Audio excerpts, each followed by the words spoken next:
थोड़ी सी अपनी उम्मीद बनाए रखूंगा और देखूंगा कि आने वाले हफ्तों में इन 70 दिनों में ये क्या करते हैं। और आलोक जी, आपके पास आऊंगा। इस बीच अनिल सिन्हा जी भी जुड़ गए। सर, आपका भी बहुत बहुत स्वागत है।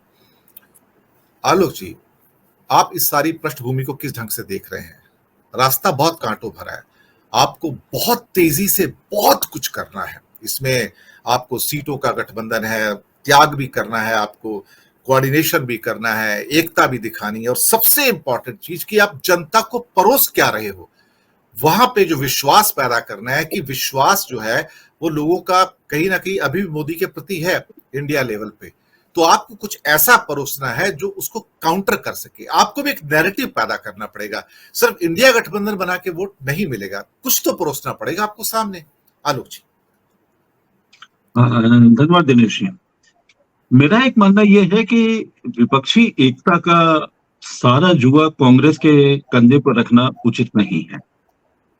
इसकी दो वजह। पहला, जिस तरीके से ईडी लगी हुई है, चाहे वो तमिलनाडु पहुंच जाती है, कर्नाटक पहुंच जाती है, कोई भी ऐसी जगह नहीं है जहां नहीं पहुंचती है। बंगाल पहुंच जाती है, सब जगह पहुंच जाती है। तो अभी केवल एक ही दो तो जो चौखट बची है जहां पर उन्होंने दस्तक नहीं दी है। जैसे अभी समाजवादी पार्टी पर हाल फिलहाल कोई दस्तक नहीं है, बहुजन समाज पार्टी के यहाँ कोई दस्तक नहीं है। यही तो है। बाकी सब जगह तो दस्तक हो चुकी है। और दस्तक क्या हो चुकी है, आगे भी चल चुके हैं और उसको काफी आगे तक भी ले जा चुके हैं। मुद्दा ये नहीं है। मुद्दा ये है कि सारा जिम्मा कांग्रेस के माथे क्यों? कांग्रेस 244 सीटों पे सीधे चुनाव लड़ती है। ठीक है, हार जाती है, इस बार भी हार गई वो। लेकिन इन चारों राज्यों में इसको वोट कितने मिले? 4,91,00,000। भारतीय जनता पार्टी को कितने मिले? 4,85,00,000। यानी ज्यादा वोटों का। जाहिर सी बात है कि डेमोक्रेसी में, इलेक्टेड डेमोक्रेसी में एक वोट का भी फर्क हो सकता है। आपके वोट इसलिए भी बढ़ जाते हैं, कभी आप आपने 50,000 की जीत ली, कहीं पर आप कम रहे, ये भी एक फैक्टर है, बिल्कुल फैक्टर है। लेकिन कुल मिलाकर सच्चाई तो है कि कांग्रेस का जनाधार तो है।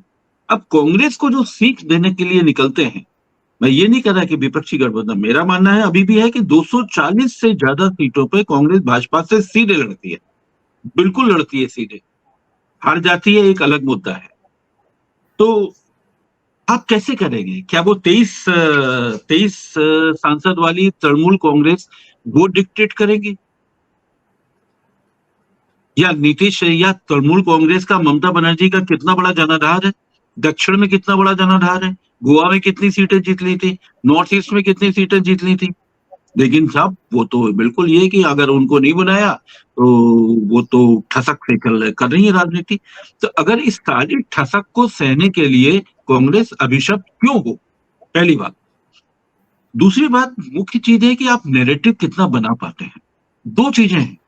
एक तो ये है कि ईडी लगाकर, सीबीआई लगाकर, इनकम टैक्स लगाकर और बार बार भाजपा के नेता जगह जगह से बोलकर उन्होंने ये तो साबित कर दिया, और इसमें गोदी मीडिया का भी सहयोग रहा, कि विपक्ष पूरा भ्रष्ट है और विपक्ष के पास इसकी काट नहीं है। ये तो उदाहरण आपने देख लिया कि आम आदमी पार्टी के 2-3 कद्दावर नेताओं को इन्होंने कर दिया ईडी ने अंदर, और उनके पास में कोई राहत नहीं है, और ये भी मुहाने पे खड़े हुए हैं। और आपने ईडी की ताकत का ये भी अंदाज लगा लिया होगा कि तेलंगाना में क्या हुआ था। तेलंगाना में बीआरएस की जो कविता जी हैं, कविता जी बड़ी मुश्किल में आ गई थी जब ईडी में नाम आया था।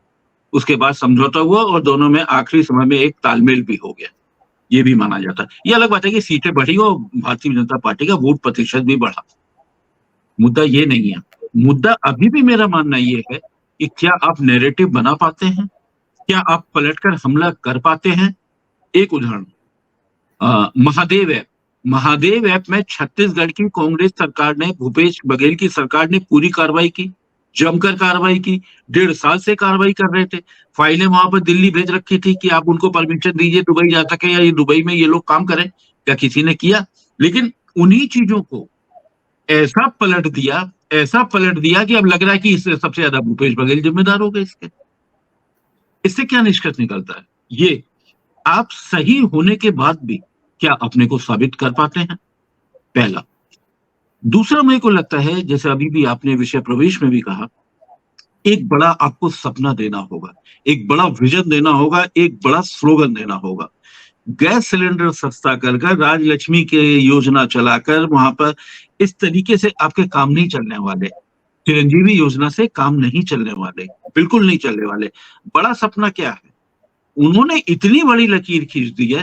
भाई पहले दिनेश जी आपने उनको पकड़ लिया जब उन्होंने कहा कि 2 करोड़ रोजगार हर साल देंगे, तो आपने पकड़ लिया। भाई 2 करोड़ तो दिए नहीं।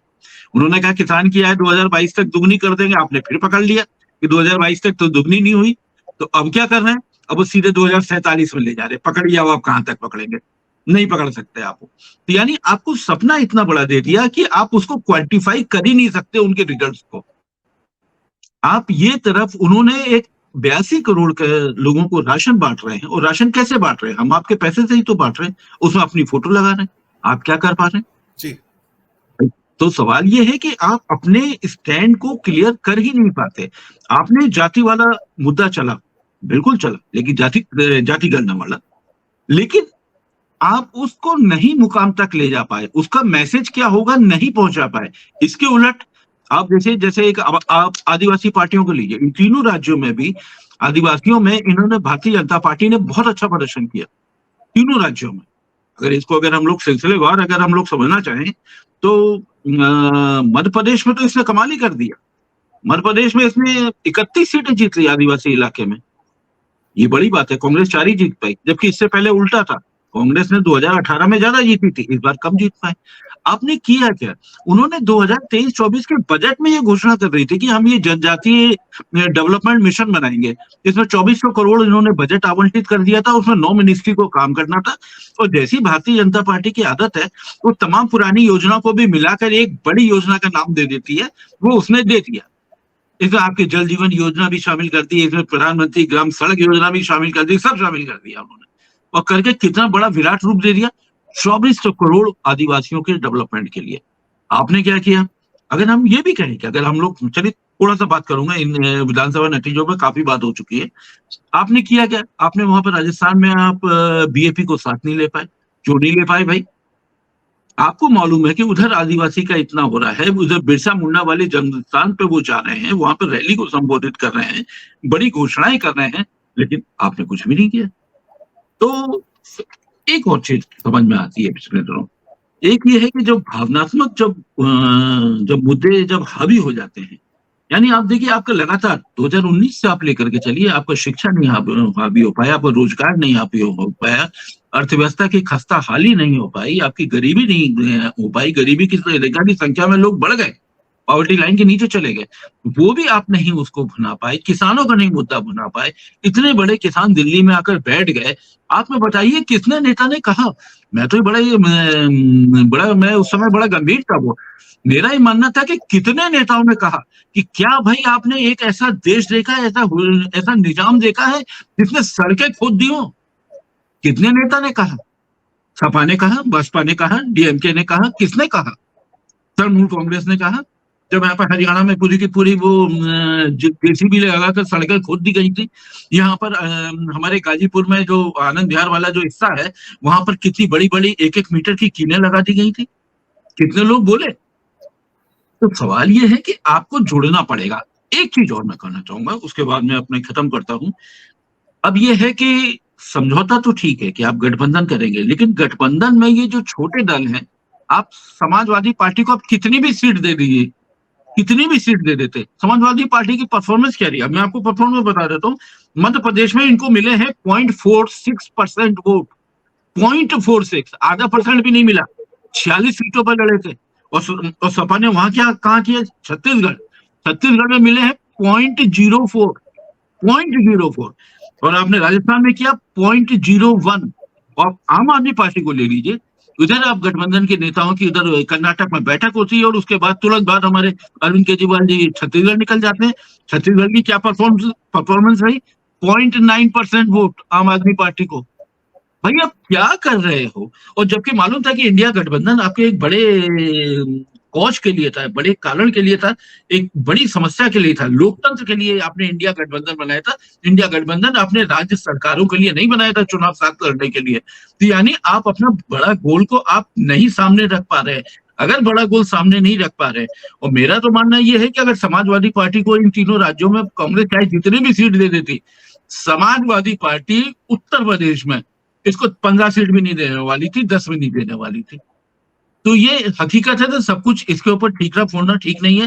कांग्रेस कर रही है, लेकिन कांग्रेस की जो चुनावी रणनीति है वो बनानी पड़ेगी, एक एक कॉन्स्टिट्यूंसी वाइज उसको रणनीति बनानी पड़ेगी, कहाँ कमजोर है, कहाँ ये है। एक सीख भाजपा भी सिखा रही है, फिर एक बड़ी इबारत लिख रही है। उसने अपनी 80 सीटों पर, हारी गई सीटों पर 3 महीने पहले कैंडिडेट घोषित कर दिए थे।